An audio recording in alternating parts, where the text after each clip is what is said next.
that caravan is dead. We've been camping in our caravan now for just less than a week, so it's Thursday today.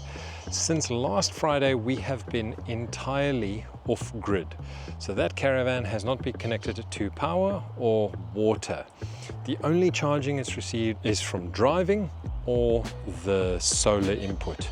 This is the clearest day we've had all week. So it has been overcast every single day. And that has meant that the solar system in the caravan hasn't been able to charge. And that's a good thing.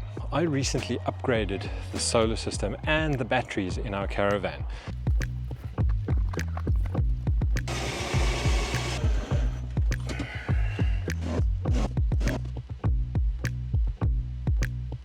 So we have nearly 800 watts of solar on the roof of our caravan, and we have 360 amp hours of battery inside it.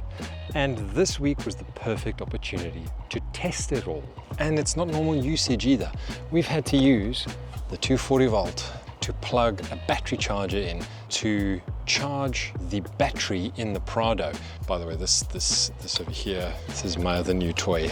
I'll show you more of that in another episode later this week.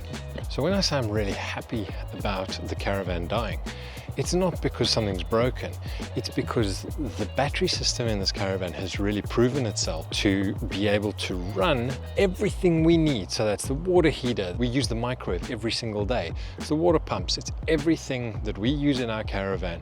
It's able to run that for 6 days in the worst weather for solar you can imagine. It's winter now, so the angle of the sun is really, really low, plus cloudy weather. So we were getting, at best, 5-6 amps into the caravan overnight. And so, the lesson from this is that while it's important to do your maths when doing any kind of caravan or four-wheel drive electrical fit out, it's even more important to get out and test it. It's a tool, and it's important knowing your limits when you need to rely on it.